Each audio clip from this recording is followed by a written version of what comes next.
On va voir 5 astuces de manipulation, donc qui ont vraiment trait uniquement à la façon dont on manipule ses cheveux pour réduire drastiquement les nœuds, réduire la casse et avoir plus de pousse.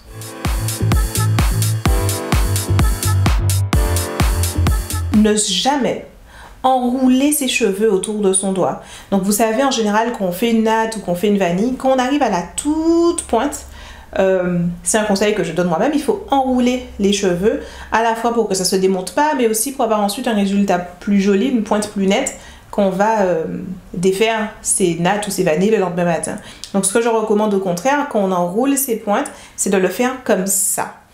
Vous voyez, je le fais là. Donc entre le pouce et l'index, ça permet de réduire une bonne quantité de casse.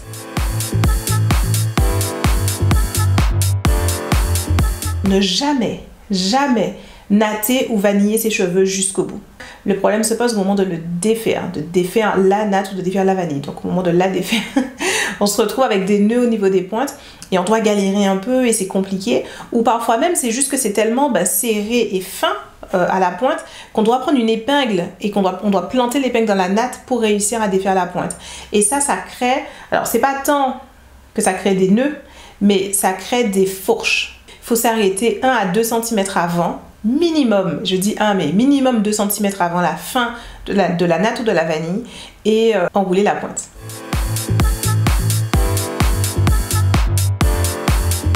Troisième astuce, le soir au moment d'aller dormir. Quand on a la flemme, ça arrive, on sort, on est sorti, il est tard, etc. On a la grosse flemme de faire des nattes. Ce que je recommande, c'est de faire au moins quelques grosses vanilles. On pourra le lendemain matin se faire une jolie coiffure sans avoir besoin d'utiliser un outil comme un peigne afro qui entraîne beaucoup trop de manipulation et entraîne de la casse.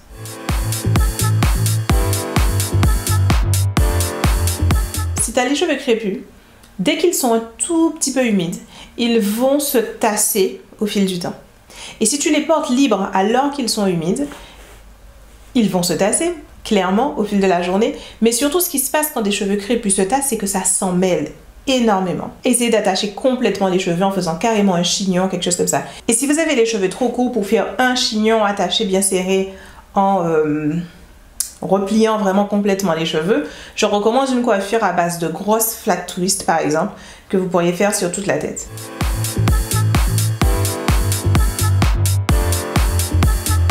Quand vous faites des nattes, écartez toujours vos mains, vos doigts quand vous nattez. Ce que je veux dire par là, c'est que si vous faites une natte en gardant les mains très serrées et que vous nattez comme ça en gardant vos 2 mains très proches, les cheveux qui se trouvent dans les 3 portions qu'on prend pour faire une natte vont beaucoup s'emmêler entre eux. Et c'est ce qui fait ensuite des nattes qui sont difficiles à défaire. Où vous allez, vous voyez, parfois quand vous défaites une natte, c'est un peu, faut tirer parfois. La natte est tout simplement emmêlée. C'est pas normal. Une natte devrait pouvoir se défaire de façon hyper fluide, hyper facilement. Et quand c'est pas le cas, c'est qu'en fait vous avez emmêlé les cheveux entre eux pendant que vous faisiez la natte.